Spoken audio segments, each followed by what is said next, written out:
And we are going to start in just a few minutes, so if you'll hold tight. Thanks.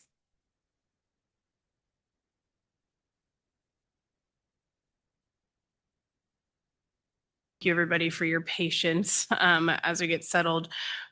We will go ahead and start our June 17th, 2026 work session. A reminder for those of you who might be watching for the first time or who watch this later, this is for informational purposes only, but we will have a business meeting that follows at 5:30 where we always have general public comment if anybody would like to provide public comment about what they hear during today's work session or follow up with us by email. We certainly welcome that. And with that, I will turn it over to Bob Transky to introduce our topic and guests. Good afternoon, Commissioners. This is Bob Transky, Director of Behavioral Health Projects. This afternoon, we would like to have a discussion with you all about a proposal that is an idea that our substance use disorder partners have been talking about for several months to address an issue that we have faced in Douglas County for several years and attempted to address through projects to get residents in Douglas County to be able to have access to social detox. I'm going to start with just letting folks introduce themselves so that we know who is at the table. We have all of our SUD community partners. I'll start with Dr. Watkins. Hi, I'm Kirsten Watkins, CEO of Burt Nash. Lori Alvarado, CEO DECA. Jason Hess, Executive Director, Heartland Radak. Nick Casarona, Vice President, MIR. Ken Vick, Executive Director, Avalon Wellness and Recovery.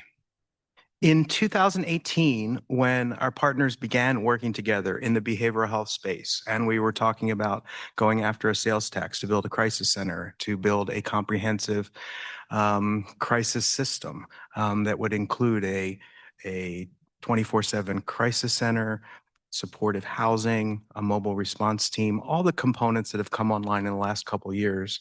One of the challenges that we tried to address at the very beginning was a challenge related to those in our community who struggle with substance use disorders. At that time, the majority of those folks were winding up in crisis at Lawrence Memorial Hospital. And at the time, DECA proposed a project that would take peers on call and have them be called into the emergency room when there was a person in the emergency room who would benefit from going to social detox when social detox was the next right step for this person. The model had peers being called into the emergency department within an hour. Peers would engage with the person in the emergency department. The goal was to see if a person would say, yes, I'm willing and ready to go to social detox. And if that was the case, the DECA peer would have the person get in their car, they would arrange for placement, they would work with LMH on that, and they would get the person to an appropriate social detox placement. Appropriate social detox placements have always been for women, DECA, which has 2 beds for social detox, ADU, Johnson County ADU, Vallejo, and this model, when it first started, took men as far as Wichita because there were and continue not to be any dedicated social detox beds for men in Douglas County. This project evolved and iterated and over time. So, it's a project that has been in place for 7 years. And over the years, we've looked at the data and we seem to continue to still be challenged to have social detox placement for men. So in March of this year, our community friends from Avalon Wellness and Recovery Center sent a proposal to the commission. And the proposal was that Avalon wanted to be a part of our system. Avalon would like to be a good partner. Avalon would like to address this unmet need of social detox beds. And so from that point on, I know that Avalon met with some commissioners and had conversations with commissioners. Avalon has met with all of our partners individually and in different configurations to talk about how a project or a model such as that might work, if it would make sense to replace one model with the other, if it would make sense to blend things together. And so the proposal that you got on Friday is the latest edition of that proposal. one thing that was surprising the first time I met with Avalon was, I think we were clear from the county's perspective that the first proposal that commissioners received was not going to go anywhere because the cost of a for-profit organization charging even a reduced cost from what they charge for their clients who come through, it was just not affordable, and it was not aligned with what we've done for years with our partners. I was quite frankly surprised when Avalon said, well, meet the we will meet the federal block grant dollar rate. We would be willing to talk about that. And so that's kind of how this proposal came forward. So we invited Ken from Avalon to come and introduce us to Avalon Wellness and Recovery, talk about this proposal. And we really wanted to have an opportunity for commissioners to react and respond to working with a for-profit partner in this space, collaborating with our existing SUD partners in this space, what some of the benefits, potential benefits and challenges would be if we were to do a project like this. But our hope would be that we could really get some clear feedback from commissioners about what your thoughts, feedback, and concerns would be, and if this is a proposal or a project that is something that staff and our partners should continue to move forward working on. With that, I'll turn it over to Ken.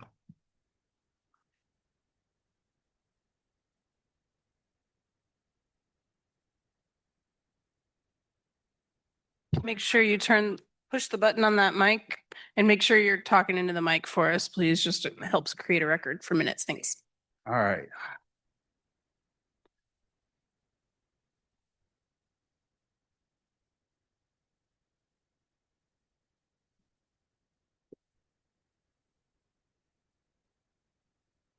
All right, so Avalon Wellness and Recovery. What we're talking about are social detox beds in a partnership with the community.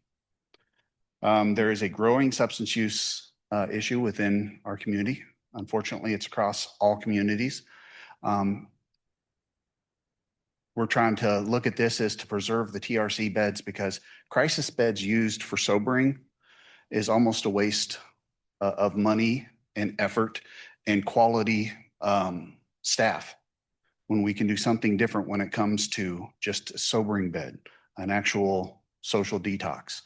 I do want to real quick explain there's a difference between a detox bed and a social detox. So what we do is we follow ASAM, which is American Society of Addiction Medicine's levels. ASAM says that 3.2 is a social detox. And basically what that means is it provides 24/7 supervised residential setting for people experiencing withdrawal symptoms that do not require intensive medical. So it's not meeting with doctors consistently. It's not doing what TRC does naturally. What we do in our medical detox, because we have a medical detox as well, what it is trying to have a spot where the people that fall kind of in between the cracks, where are we sending them? Because we don't want to send them to LMH. We want to not take up a bed from the TRC. And so that's the idea from this, is that we have a different level of where we can send them, which would be to us, so we can make sure that they're getting good care and everything. And it is not about us trying to keep people. So the program layout is 4 to 6 social detox beds. We have 24-hour a day supervision. I have nurses on staff all the time because I do have a medical detox as well. So if something arises to where it is an issue, people will walk in the door and appear to be appropriate for a social detox. And 3 hours later, whatever they ingested realizes that they're not appropriate or anymore. And so I have the ability to make sure that they still get to a safe place at that if needed. We have trauma-informed, recovery-oriented. We have case management and peer support. I would have somebody specifically for that to make sure that people coming through our program are then being routed to the appropriate programs, whether it's MIR, whether it's DECA, whoever in our community. The idea is not to funnel people into the Avalon system. It is to get them to the level of care that they need, that's going to be most affordable for them, that's going to work for them. So basically the layout for it is somebody presents at TRC with crisis. They already naturally do an assessment right off the bat. They have an APRN that assesses them. If somebody is appropriate for social detox, they can immediately call us. We do you have to do a pre-screen type of thing. We do that. We have somebody pick them up, they come in and they're covered for 1 to 3 days. If somebody happens to need a day or two longer, we can discuss that on what that looks like and everything. But more often than not, a social detox is done within about 3 days at the most, normally 2 days. Within that time, they should be getting that warm handoff. We don't just give people phone numbers and say, hey, here's DECA's phone number. I want them to actually be prepared to actually go there and do an intake second that they're leaving our facility, because if somebody has a chance to go from our facility on their own for a little bit before they enter treatment, there's a really good chance they're going to need social detox again before they actually get to that. So I want to do a full warm handoff, not just a connection. Services. So Avalon has social detox beds. We are licensed for it through KDADS. Crisis stabilization, it opens them up. The emergency department, we already know how expensive all of that is. These are just public numbers, so I don't know exactly what TRC is getting every day, but I know that their beds are expensive because they have a lot of really high quality people running them and taking care of them. And this is very much simply cheaper. Ken, I'm sorry, I have a quick point of clarification. Do you have social detox beds currently? Just to go back to that slide, do you have any currently? No. No. No, Okay. I am licensed for them and I can do them. Okay. Okay, let me rephrase that. Yes, but that's because people come in on meth, and meth is not a medical detox worthy diagnosis. And so, yes, we have them in our detox, and what they do is they sleep and they eat and they get cared for. Okay, thank you. But there's not currently dedicated beds in the way that we were talking about this evening. That's what I just wanted to clarify from your materials. Thank you. Yes. So the idea is if there's 4 beds, 365 days a year, we're looking at 1,200 bed nights, possibly 620 individuals. And we're talking 4 to 6 beds is what we want to have open. There's always a turnover. There's always a rollover, so on and so forth. Average stay when you start looking at social detox across the United States is 2 days.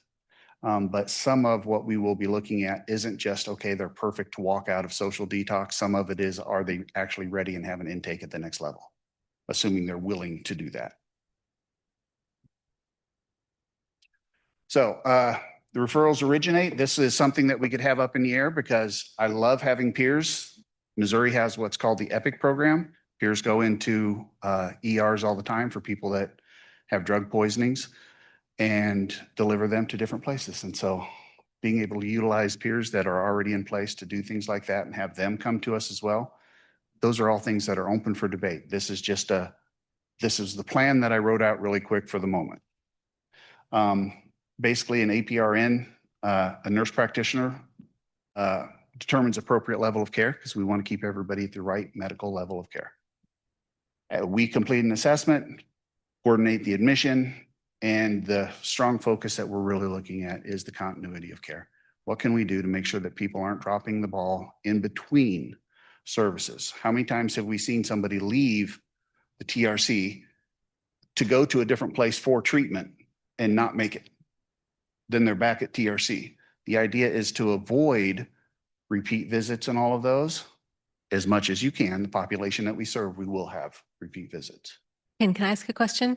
So I know we have an understanding for how referrals could happen from the TRC and how folks end up there. And you've also mentioned the emergency room. What other places do people get identified? Are there other avenues that people would be identified for social detox? Do they self-identify? How does that work? To be honest, they could be identified at any place. Somebody comes into DECA for an intake and they're like, no, this person needs to be sober before they can get put into the residential program. Then they could send them over as well. All of that would be up for debate. This was just the way that I wrote it, just so it states right now coming from TRC, but I'm totally open with having multiple referral sources. Talking with people from Burt Nash the other day, kind of make it seem like we would need to open it up to more because they may not have just enough coming through the TRC that would actually utilize the beds appropriately. At this point, if someone shows up at the emergency department and they are kind of recognized as in need of social detox, are they being sent to TRC? Is that currently what happens? They're getting sent to DECA. Okay. Thanks. Lori Alvarado from DECA. Happens a variety of ways. We might get a call for our peers, or they might go to the TRC and we might get a call from the TRC as well. So I think they come from a variety of places. And would that be just women or men and women? Anyone who needs it. Our current services are for anyone who presents with the need.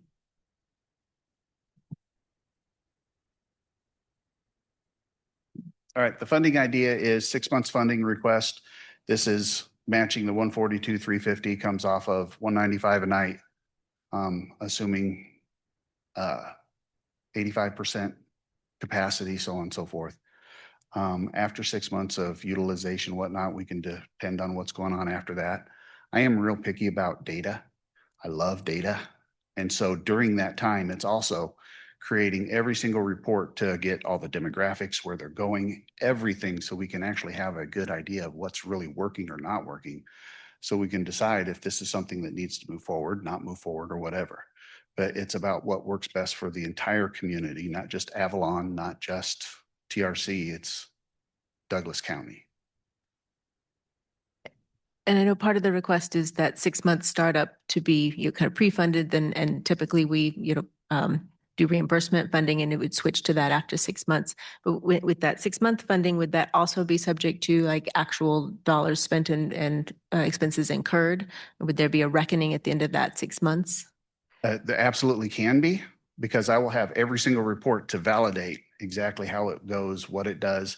And if for some reason it didn't work out to where that dollar amount isn't what would have actually been billed, then we deal with that and we adjust to whatever we'd have to do. I would assume that we would use that dollar amount because I know that these beds are needed. Done this for a really long time in Kansas City, and stuff like this, it's hard to get that one point where somebody is going from the street and struggling to actually the next level without utilizing huge resources, whether it's the ER, whether it's the TRC, or any of those things. And this is just a way to do it for cheaper.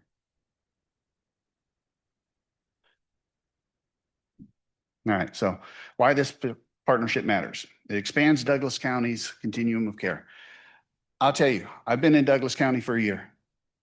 My wife and I moved here. We love this place, all right? I want to see a way that we can be better at what we do. No matter how we look at the crisis that we're going through, we can always be better. And when we start looking at ways to change and add something that costs less, I think it's worth trying. And it's also about what's best for the community, not what's best for Avalon, what's best for the community. And I feel like we can be of service. One of the reasons why I came to Avalon is because the ownership talked me into believing that we're going to kind of halfway run like a non-for-profit, because that's what I'm used to. And we get to give back more than we try and put in our own pockets. This creates dedicated social detox capacity, which we have clearly stated we can use more of in this area. Preserves higher acuity resources. It means we can spend the money more appropriately on people that truly need the higher resources that the TRC uses, or even if we're looking at LMH or any of those. And it strengthens the recovery pathways. Too many people get dropped. I've done this for a very, very long time in Missouri and in this field across the United States. And very simply, we're dropping people that would continue in services if we could have a more cohesive connection from program to program to program. The idea of what I'm talking about is ways to find that we can actually treat people here better without excluding any program, and helping people to actually get the services that they need. That's it. Another question. That's right. So you are set up right now and do medical detox. This would be social detox. If social detox, if you take somebody in and they then develop a medical need, is that something that can fall under the clinic that you have there, or would they have to go back to the APRN or whoever they saw previously that diagnosed them and sent them to your facility? It would not have to go back to that APRN or anything. Once somebody says, yes, they're appropriate for this, that's the end of what they would need to do. And then it comes on us as to, okay, what's the next level of care? If all of a sudden they need this higher level of care, then we're going to see what we can do, whether it's talk with TRC, whether it's talk with LMH, whether it's talk with Topeka ER, whether it's put them in our own program. Whatever I'm not going to do is drop them to where they're just will get out type of a thing. They need this next level of care, they're going to get it. And is that one of those things kind of as, if the commission says this is a direction we want to keep going down, like that would get kind of worked out in terms of what the options are and details for that? Yes. Okay. Yeah, I'm real big. I want it written, I's dotted, T's crossed. So. Ken, thank you for the presentation. You've stated a couple of times that you're not doing this for what's best for Avalon. In your proposal, you stated that you do have the staff to maintain and ensure services.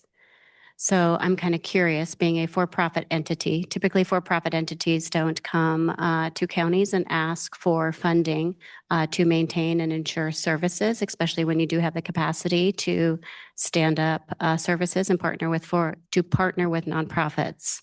Our current nonprofits have been funded to do this work.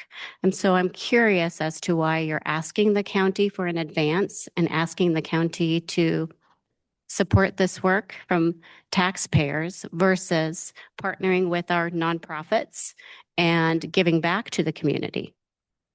Well, to be honest, the services that we're giving is giving back to the community at the rates that we're doing it, just like all of them, as far as that goes.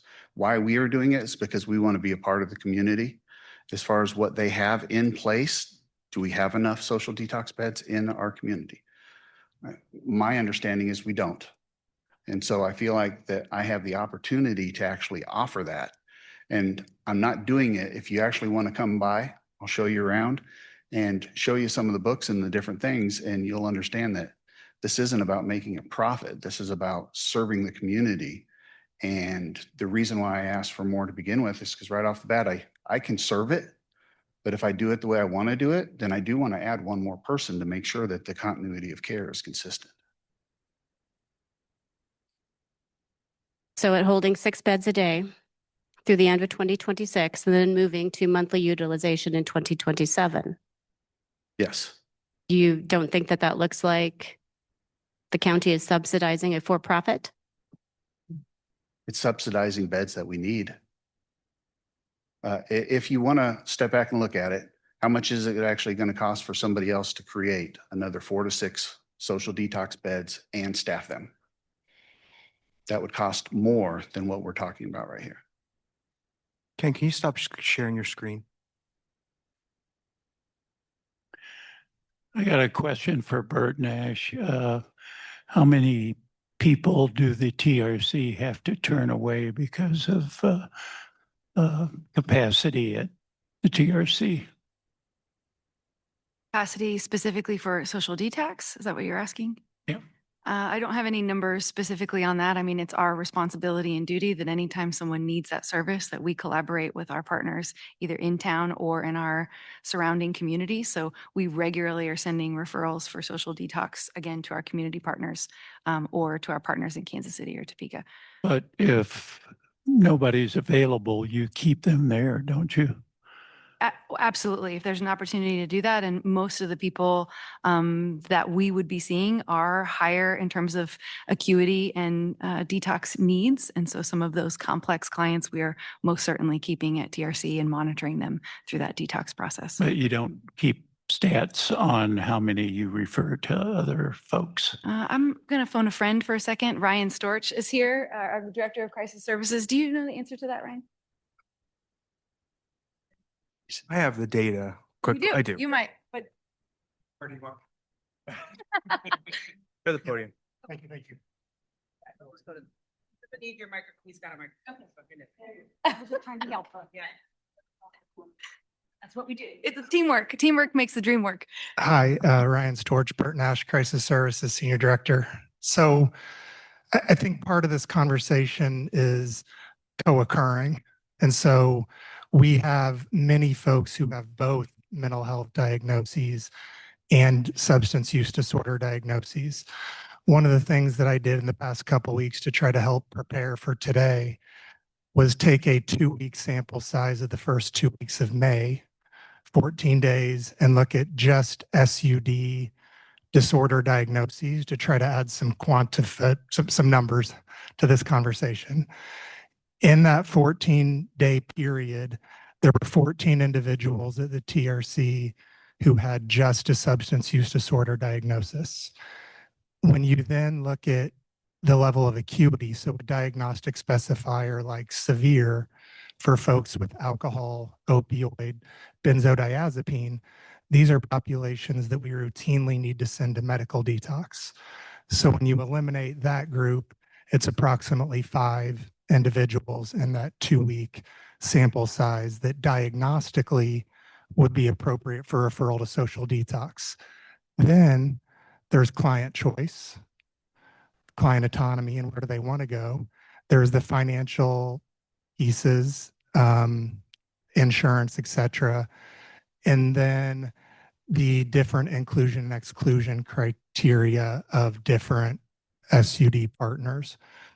I hope that kind of helps to add some granular data. With the 4 or 5 you mentioned, did they remain at the TRC for 2 or 3 days?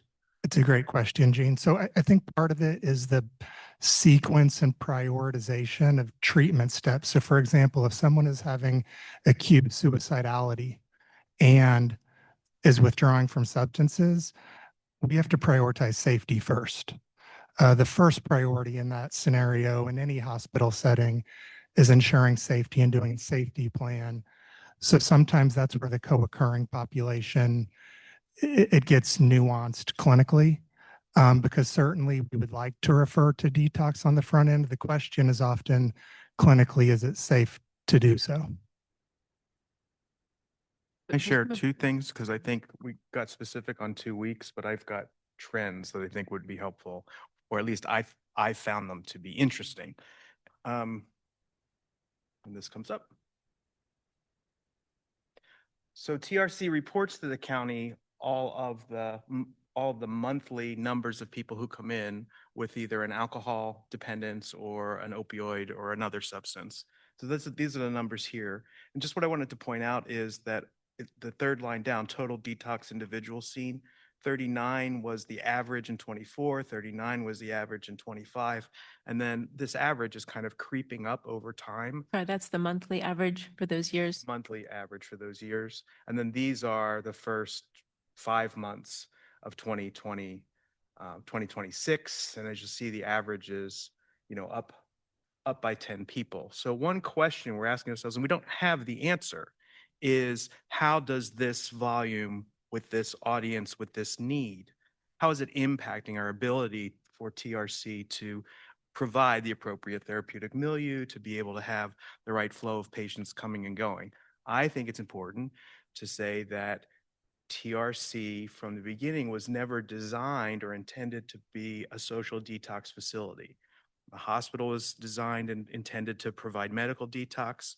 TRC was designed and intended to provide medication-assisted detox, but the social detox program, which is essentially a person getting, correct me if I'm wrong, getting supports, being safe, having 24/7 supervision without medical intervention in a residential treatment facility, that's the right place for a person who is socially detoxing.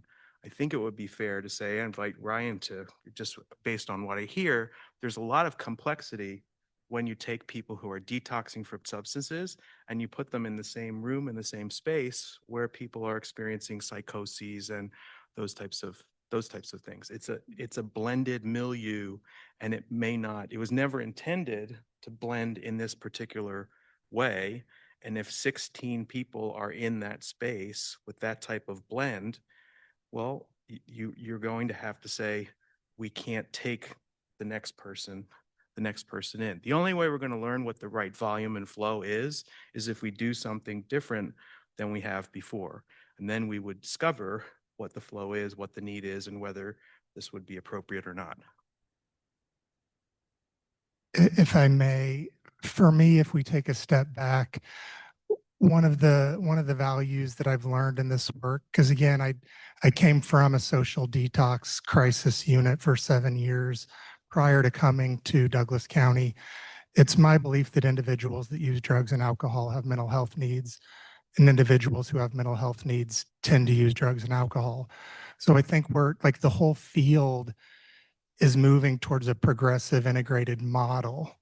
That is part of what's made the TRC so successful. In the conversation today, we're talking about sort of separating these human beings in a way that is counter to the progressiveness of the behavioral health field. I'm not suggesting that there aren't individuals who just use drugs and alcohol, but relative to our co-occurring population, it's a much smaller population. And I think that's the point, is that it's not that we're recategorizing people and their needs. It's just some of them will be complex and need complex and expensive interventions and care, and some will need less. So do we treat all of those the same in the same facility, or are there other ways to responsibly give people what they need without giving them more than what they need, which also could hamper their success? So I think it is that small population we're talking about, but can we do right by them? Can we do better by them? Is there a better option? And I think that's what we're looking for. So I had a question for Lori. That's right.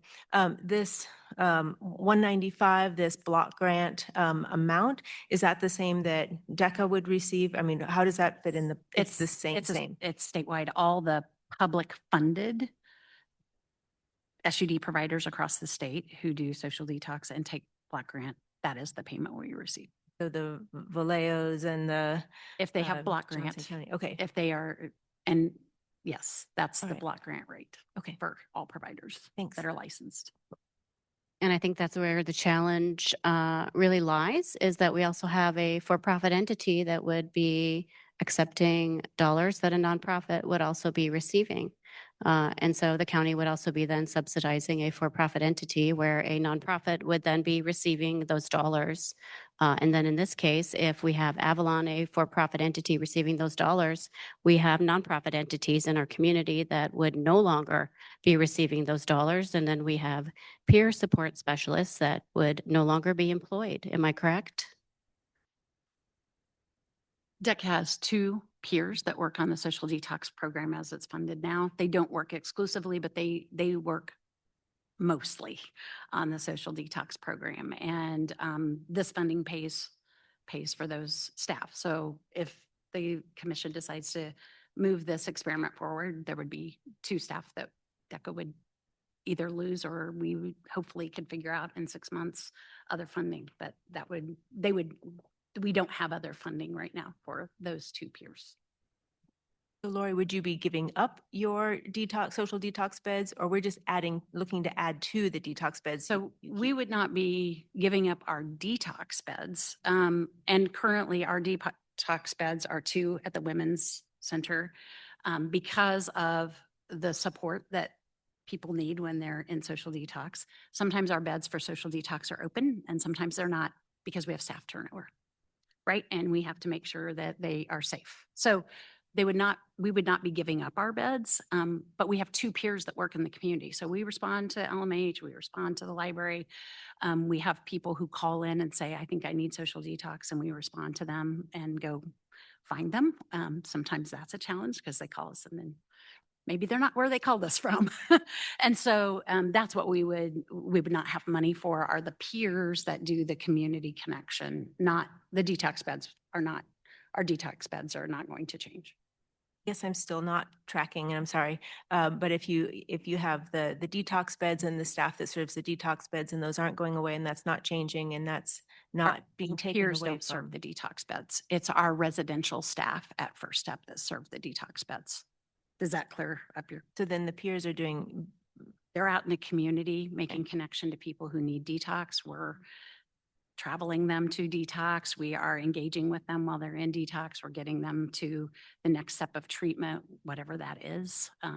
So that's what our social detox peers do. They're in the community. They're responding to community as they need detox. Hugely important, and also helpful when there's more beds for them to, I mean, I think it feels like that may be a piece that if we were to go forward and kind of move into the nitty gritty, making sure that all of those pieces are strengthened, like it feels like maybe additional beds can also, even if they're at a different partner, that there could be a way to make that right and whole. I believe I was told that, my understanding is if this proposal went forward, it would be switching out that money. That's how I understand it. And if I'm wrong, that's Bob, fine, but maybe that's you how I want to understand it. help us through. I think there are always opportunities for more conversation about how to make something work. So there have been conversations about whether this seemed like a good idea to all of the partners involved in coming in here today. The feedback that we had gotten through meetings was this seemed like an idea worth investing into. My understanding of the peers that were working in the social detox project and the feedback I've gotten from the peers is that they are not completely dedicated to meeting this need and that they are working at first step and that they're working at first step overnight. So I would like to know a little bit more about actually how the detox peers are deployed. It was never the intent and the contract is not set up so that we are funding 2 independent FTE of peer support at DECA. DECA bills us when a peer is deployed to take somebody to social detox. But my understanding, and this might be a misunderstanding on my part, is the DECA peers are not being deployed in the community the way the Heartland Rate Act Peer First recovery coaches are being deployed in the community. They're working primarily, my understanding is they're working primarily at First Step where they're working with clients at DECA outpatient. It's a combination of things. We have $100,000 that does not pay for 2 full-time staff. And so we are supplementing their time by covering right at First Step to help people move into recovery. They are responding. And to Bob's response, so I'm not claiming that social detox, the way we designed it, has worked the way ideally that we wanted it to work. You have staffing changes, you have management changes that I wish I could control and can't. You have opportunities for people to call that sometimes, seriously, you get out there, they called you from 11th and Massachusetts Street, and by the time we get to 11th and Massachusetts Street, they're not there anymore. And it's not like you have a phone that you can go chase them down. And so they are deploying to the community when we get calls. And we are also doing screening. There are some people who don't qualify clinically for social detox, or there aren't beds available, or if beds are available, there's payment issues as well. And Douglas County helps us do that, but there are also choice as you can't make people go if they don't want to go, or if they want to go somewhere else, they get that choice. So I think there's a lot of the situation that, no, did it work exactly the way we wanted it to work? No. Do I think I'm just telling you, we're a partner, we're going to engage. However, without the 100,000, I can't cover full salaries in other parts of the organization. And the Douglas County money doesn't cover for 2 full-time salaries. So yes, there are some shifts that are being worked because we're trying to keep trained peers in the community. People fully employed. Yeah. I have another Lori question, if that's all right. All right. You've been in this work for a while. I mean, everybody at this table has been in this work for a while. What do you see in our community as like the ideal number of beds that are needed where we don't have to ship people outside of our community to do social detox? I may do a phone a friend and ask Kim Freeze to talk a little bit. She's had, our peers have collected data that is not like we are collecting call data that doesn't always get collected to Douglas County because we get a call and it may or may not materialize into a referral. So Kim, I'm going to let you respond to that question. Hi, Kim Freeze. I'm DECA's Chief Behavioral Health Officer. So the county gets data on the number of detoxes that our peers connect folks to, but our peers keep data on how many contacts they get. And so that's kind of what we have. We actually have a little handout we made just because as we were thinking about this, curious. So in 2025, our peers took 141 phone calls. They talked to 141 folks. Of those 141, 76 went actually into detox in various locations. And then from there, 55 completed detox, 50 went to treatment. Of those, just additional data, of those 141, 105 of those were folks that came into our treatment program and were not ready for treatment, so needed detox, per Ken's point earlier. And then we got them, into that detox and then back into treatment. 36 of those contacts were from people in the community. Of those 36, sorry, stay with me, this is the last data point maybe, 30 of those were Douglas County folks who reached out and were looking for detox. So that's in a year. And Kim, One- of those data points, were you able to drill down and determine within Douglas County how many are from Lawrence and or maybe Eudora, Baldwin, Lecompton? So of the 76 detox admits, basically 20% of those were from Douglas County and all of them were from Lawrence, we found out. So 16 of those admits were from Lawrence. We had an additional 5 folks or so, 6, that were homeless, likely from Douglas County. So about 30% total of that, number. Thank you. I really One- appreciate that. I want to make one Yeah. clarifying point about that, though. I believe that's most likely because all of the referring entities, the hospital, the TRC, other service agencies that serve countywide residents or regional areas, their offices or clinics are located in Lawrence, and therefore the referral sources coming from it does not suggest residency, correct? True. Okay, thank you. Although 21 of those phone calls were just people that called. So who knows where they So live. are you tracking residency? We have the residency of those that admitted to detox. Okay, and so you that do. was the 16, that were from Lawrence, Okay, and then the Thank you. 6 that were homeless. Yeah.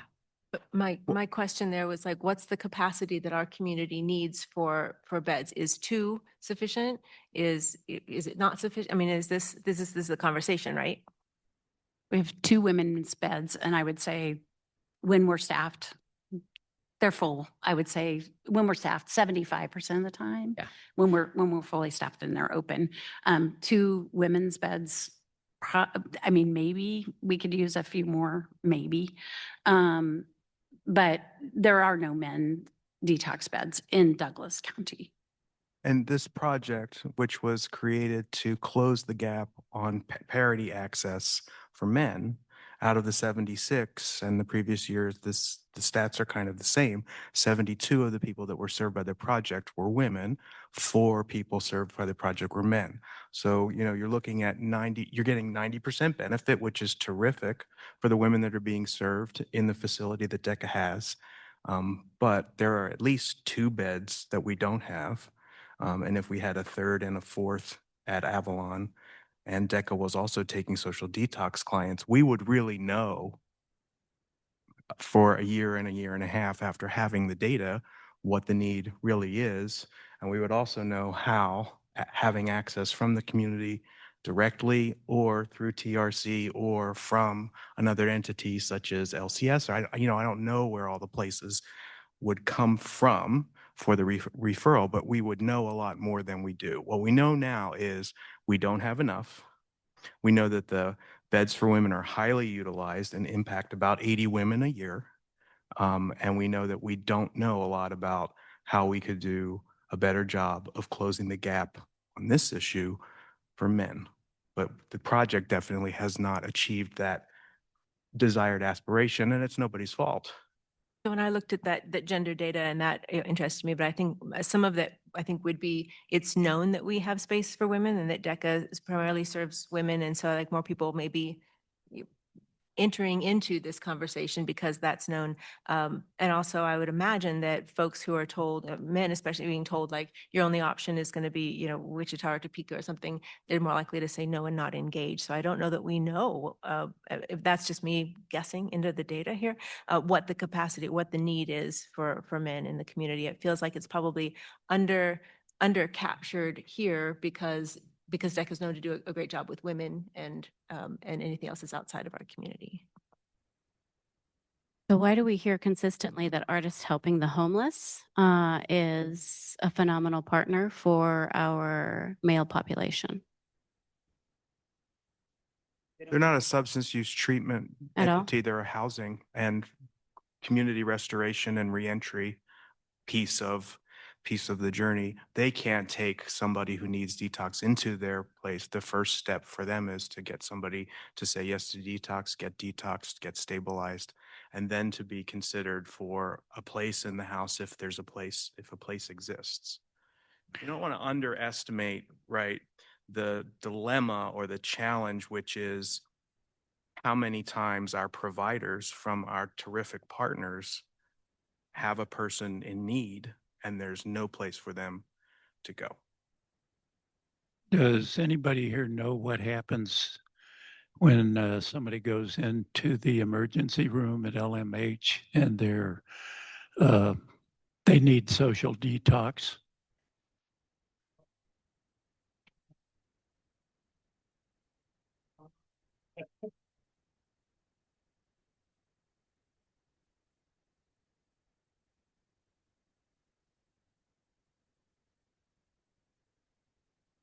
Sandra Dixon, LMH. I just said to somebody, this is the first time I haven't had to sit at the table and talk.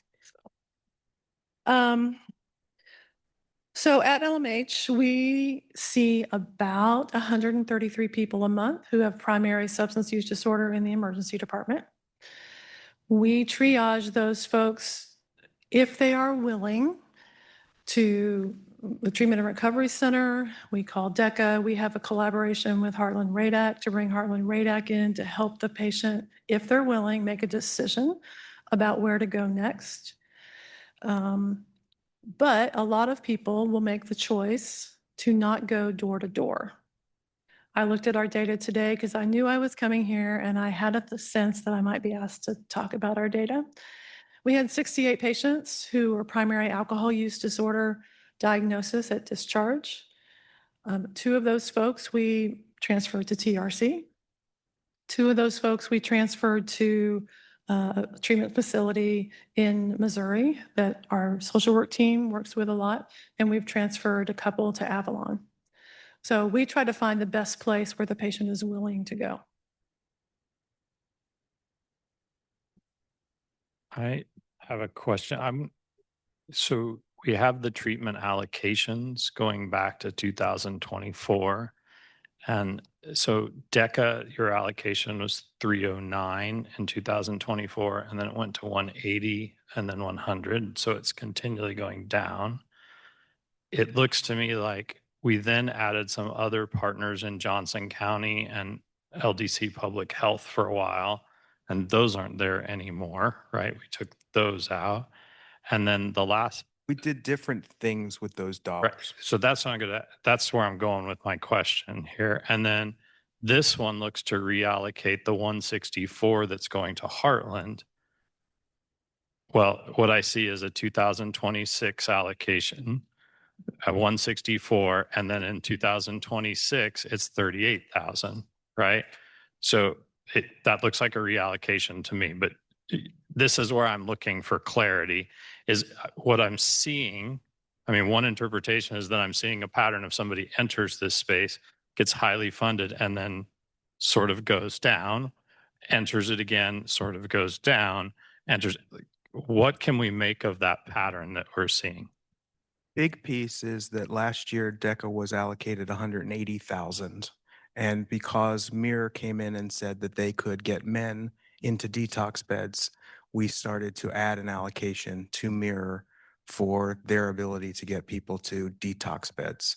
So essentially we took 180,000 and for 2026 allocated 100,000 to DECA, 75,000 to Mirror, and $5,000 to Heartland Radac if they had somebody that they wanted to or could get out of Douglas County because their justice involved status would not allow them to be accepted into a residential treatment facility. I'd like to hear from our partners if that's your understanding. Is that, yeah, okay. So what I'm, and then I think I heard Bob say at the beginning, he wants us to have a conversation. So I do have some questions for my colleagues. You know, if do you feel like this is a pattern of people enter into this work and then we need to adjust? And I think in my mind, that's fine. We're learning new things as we go here. But is there not space to do this work in a way that we're supporting it enough? I mean, am I making sense there? I'm just trying to understand why we keep moving the balls around here on social detox. What do we make of that? We've moved the balls on MAT and we've moved the balls on all of the substance use dollars that are supplemental dollars designed to provide support for uncompensated care individuals. And we've done that because we weren't certain that we really had a handle on whether we were making the best use of those dollars. So if you look at the contracts for this year, they do speak to the fact that we have been having this conversation for a year to a year and a half to try to figure out what is the best way to have community-based, peer-led access to social detox and where should that be. But we don't want is community dollars not going to use. Yes. And since we pay based off of what is being used, we want to make sure our dollars are going to use. Yeah, and that's what I was trying to figure out was, and to Commissioner Anderson, what I heard you say was using a nonprofit partner. I think I heard your concern, and correct me if I'm wrong, is that we would be paying upfront costs here. If it was just fee for service, you wouldn't have a problem. And so, or maybe you would have a problem, I don't know, but I'm trying to understand that. And was there a time when we paid DECA 308, we allocated 308 and it just went to cover the overall services, or was it always invoiced for services?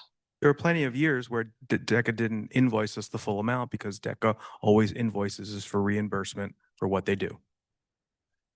And DECA was, as all of the partners in this work from the beginning, the one that said, this is the way the county should be doing things, and we have strived to do that from the beginning. We did set the trend, and that's how we do the work. You do the work, you get paid for it. Reimbursement. That's how we've always done our work with county for every funding source that we get from the county. And I've consistently heard Sarah reinforce that one of the reasons that we moved away from, I believe it's transitions and O'Connell holding of beds was because that model just did not work. And was it okay? And so ensuring that we are invoicing and reimbursing for the services that are due is a best practice. Right. If I stepped on that wrong, we have an invoice-based model. RAP has other funding sources. So we've moved our funding away from RAP to places where there aren't funding sources. And so with O'Connell, that was a different situation. They weren't utilizing the beds. So we moved away from that model for a reimbursement base. Thank you. So now my question goes to Avalon, hearing that your colleagues in this space, and we didn't have Heartland or Mira chime in either, but I don't remember doing anything like that either. We concur. Thank you. I appreciate that. I mean, the model that you're suggesting where we give lump sums is actually an old model that the county used to do, and we don't really do that anymore. Does that mean you're not interested in doing this work if we can't come up, if we don't feel supportive of a lump sum to get you started? I'm interested in doing the work, period. This is all about, let's figure out what we can do and then sitting down at the table and actually dotting the I's and crossing the T's. I'm quite sure every single program here would be very happy with getting a lump sum for the first 6 months. Absolutely. Yeah.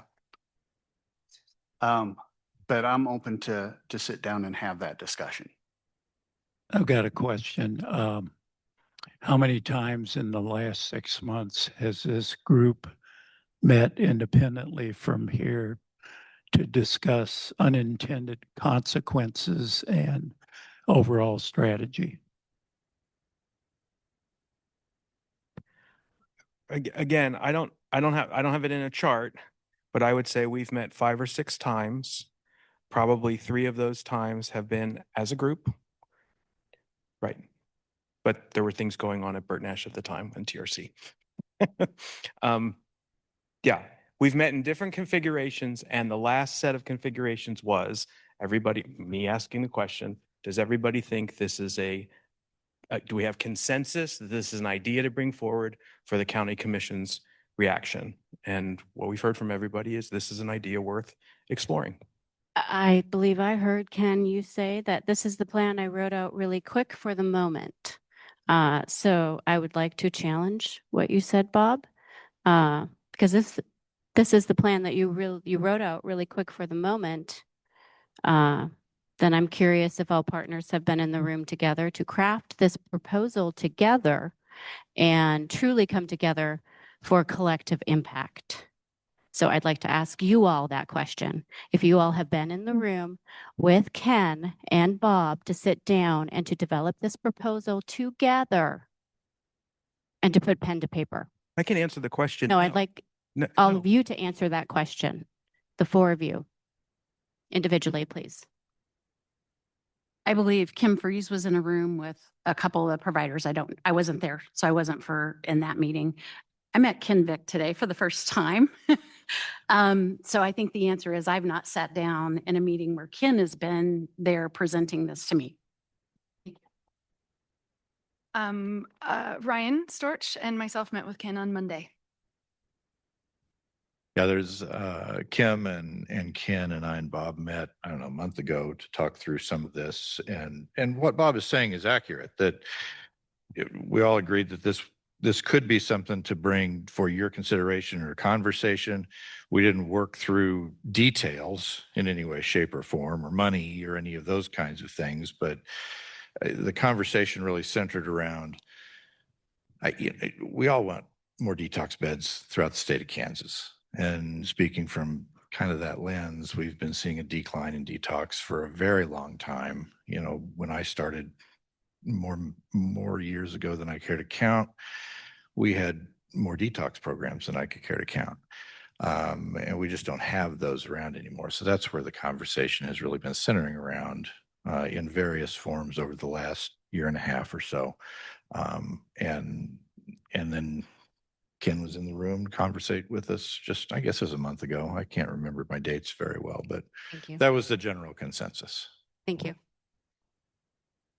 I was in the hospital at that time, so I was not able to attend. It was April 30th. I was having surgery, but I've had individual conversations with all of them, and we do conversate regularly. Thank you. Okay. And thank you. I appreciate you allowing me to put you on the spot. And since you did bring up money, I'm super curious since the two proposals were submitted in March, I believe within a 2-week period.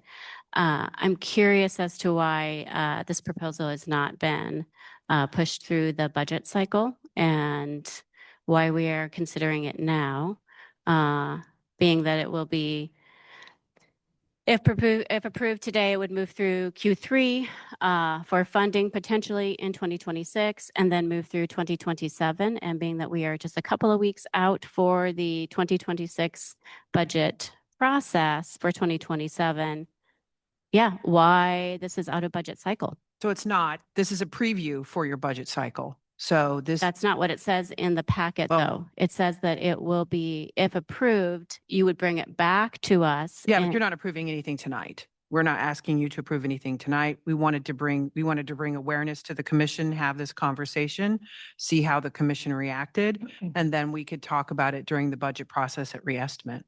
And then if the commissioners are supportive of it, then we would bring it back to you later this year.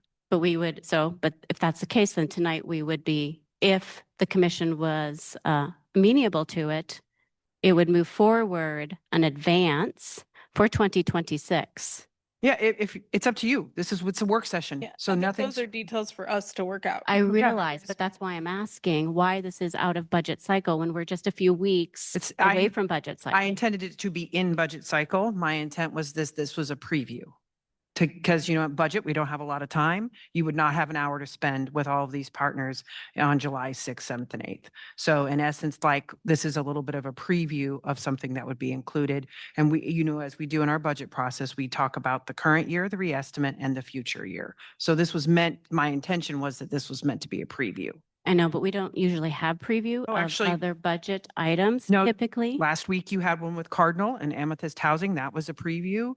The week before, you had a follow-up and a preview related to flexible housing pool and PSH. So I spent, Okay, you do consider those previews to the Yep. budget cycle of 2026? yeah, Okay. well, the reestimate of 6 and the new cycle of 27. So, because we do both every year. Okay. So, yeah, all. And of I was these- not anticipating those as being Yeah. pre-budget previews. Yeah. So, They really are. That's my intent, is for things that need, and I can be more clear on that on work sessions in the future if we just need to state, hey, this is going to be coming to you. But I think we did try to mention it in the AIRs, that there would be more conversation about these in budget. So the intention here is that this is sort of a preview to get a little more deeper dive into it before you start reviewing budgets on July 6th. Commissioner Anderson, I do just want to clarify, I want to be careful about the word proposal because while, I mean, certainly I think, from Avalon's perspective, it's a proposal that has been made. But from staff's perspective and the way that that this preview for the budget conversation, as Sarah just laid out, and, just how we want to think about the future use of these dollars, it's presented to us here as a concept for us to unpack further and determine what, if anything, about this, let's call it a draft proposal from one community provider who's interested in entering into a space collaboratively and with multiple community partners. What do we like about it, if anything? What don't we like about it? And is there a path forward for continued conversations to dig into more of the details? So I think that I just want to be careful about how we're characterizing things, because while maybe there hasn't been a collective conversation amongst all the providers about exactly what a path like this could look like, I think that that's because they first need to, staff in particular, and our providers need to hear from the commission that we're interested also in supporting their interest in experimenting with something because we're struggling to fill this gap and it's an idea on the table. And there might be plenty about the idea that we don't like as a commission that we want to unpack further, which I think, this is the beginning of that conversation. I just want us to be careful. Like, we're not talking about accepting or denying a proposal right now. And we have the opportunity to talk amongst ourselves about what it is that we are interested in or uncomfortable with. So for example, to pull on the thread of Commissioner Kelly's question earlier, and the fee for service discussion, the thing I don't like about this idea is that there would be a lump sum upfront payment that doesn't track for me in a lot of ways, and so it's a bit of a non-starter for me, if I'm being honest. But I do like the idea that we have more choices and more options in this community, and I believe in figuring out creative solutions to how do we be more inclusive of that. And I am supportive of the idea of public-private partnerships that are developed well, which would come at a time of, if there's enough support from the commission to move forward with developing those details, that make it so that there's parity of services for folks in the community, and that there's also parity in terms of the service agreements and the fee-for-service structure that each provider providing this has with the county, and that those options are on the table for patients, whether they're at the TRC first or the hospital first, or at DECA outpatient trying to start there but needing to get rerouted, or longstanding, intensive care coordination with Heartland Rate Act, and a need for social detox in the midst of that. I think that my interest is in how can we create some continuity, and how can we invite the idea that a private partner can adjust their model to meet a community-based model, and to not ask for exceptional treatment in the example of a lump sum payment, for example. That's the way that I'm filtering some of this information, and think that it's worth a conversation continuing to have, because we have gaps that we haven't been able to solve for. And I got a question. Is Avalon qualified for Medicaid now? Yes and no. I'm in the process of just the final credential. If you've jumping through the hoops to do it, I've had everything to where it's approved. Now I'm just waiting for the final paperwork to come back. So soon you will be qualified, I guess, would be another Yeah. way of saying it. Yeah. It's going to happen. Let me put it that way. So. I would say from my perspective, I have enough to be really curious. I'm excited. We've gotten this far in the conversation about finding a place to have beds for men. I think we need to lean into it, and I think there's a win-win to be had. I think there'll be more conversations needed between the partners at the table to make sure that it's, you know, a net gain for the community overall, so that we're still being right by our peers that we have working in this space, et cetera. But I would kind of echo that the prepayment makes it difficult for me. I think we have to, if we're bringing a partner into this space that isn't kind of our traditional nonprofit, that, you know, we're already not paying any more than we'd be paying DECA. So that's like checks the box number one. And I really didn't think we'd be able to get here, or that Avalon would be able to do that. So I appreciate the flexibility and wanting to be in this space. But we also, you know, have had a longstanding tradition with our partners to not do a lot of prepay. So I think that might be both difficult, but also I think something that, you know, for us to move forward with and honor the partners that do the work in that fashion, that we'd probably have to work towards. So I would be glad to see staff working with the folks in this room and the folks that they work with to you know, really hash out details that, you know, we wouldn't need to have it to this point. This is really just a kind of the sniff test. Like, are we interested in pursuing this model? This is there's something new in here for us with our partner, and I am excited and interested to see us move forward. I think we can make a win-win, especially if all of these great and creative folks get to the table. I believe we heard today, so I appreciate Sandra Dixon, you mentioning that there are referral pathways to Avalon. And we had other community partners, Ryan at TRC, state that they've also referred to Avalon. So those referral pathways do exist. The county supporting and funding a for-profit entity such as Avalon is a no-go for me, because those referral pathways do exist, and being that you are already on track to receive reimbursement when you do receive referrals, you're good to go. You have exited your startup phase. So I believe that you should partner with the community, and you should partner with nonprofits that have received funding from other entities. And you should receive referrals, and you should join coalitions, and you should join familiar faces, and you should join the CHIP, the Community Health Improvement Plan, and the various committees, and develop those workflows and seek grants and seek other funding sources that is not the county. And being that the city of Lawrence, as we heard today, is a primary population that is currently struggling, I would encourage you to go to the city commission and to ask them potentially for some dollars, being that that is where that population resides. And maybe they could be a fantastic partner for you. But at least for me, this is a no-go. But I really appreciate the partnership and what you have brought to the table, and what the work that you are currently doing, and potentially the work that you're going to do with a lot of the partners. Just since we're all giving feedback, I don't have such a bright line about profit and nonprofit. We work with profit. Our accountant is for profit. We have, you know, road grading groups and all kinds of different things. It may be a bit different, but if we're going to apply a certain line that says we only work with nonprofits, I think I would have some more questions for us.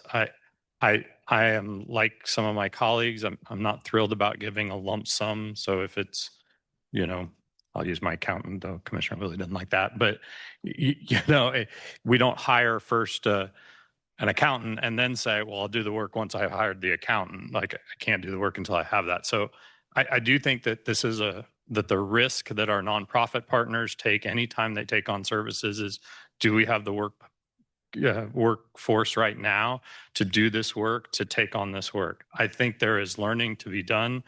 And so this adjustment, I don't know is that bad. But I want to make sure that we're learning from the demands, our workforce demands, and what that looks like. I think it is important to recognize that Avalon is saying whatever their private rate is, and I don't know that, we're willing to take a nonprofit rate for it. That seems like there's no that competition sort of goes away. Everyone around this table who would be providing social detox would get the same rate from the county, is my understanding. So I would hope that Avalon would be open, if they still want to do that, to sort of not sort of padding it the other way with a lump sum at the beginning, but instead saying, we're going to make this work with the dollars that we have and be on the same level playing field as all of our nonprofits. Ken, I got a question. Probably everybody at this table has staffing problems because of the nature of the work and the stress on the employees and the fact that they burn out after a while. How has Avalon staffing been since you opened, what's been about a year and a half? Just barely over a year. Okay. In April. We are fully staffed. Same thing with every company. You'll have people go here and there and everything. I will say this, that in my career, I have not had a staff shortage working community mental health in well over a decade because of the way that I run my culture and the way that we do things within my building.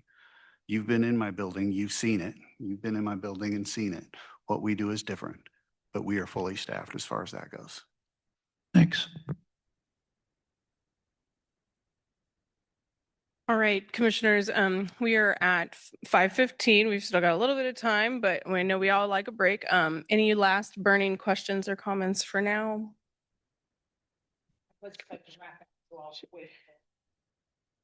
Well, I would like to see all of these folks on this side of the room in one room at the same time to work out any issues that could rise from this thing. So I'd just like to see everybody talk at one time where everybody's in the room and can work out any issues or unintended consequences.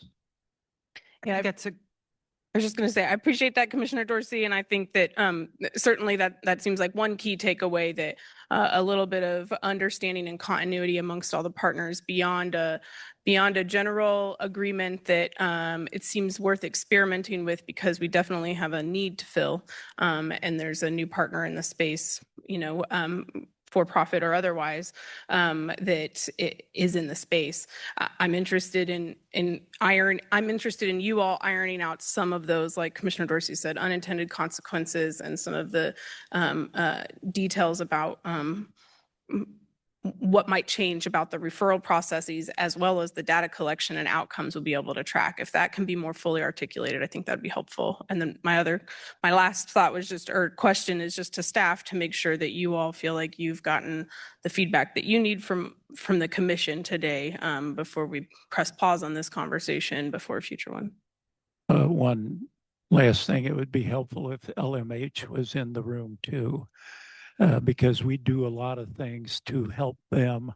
So it seems like they should be at the table also.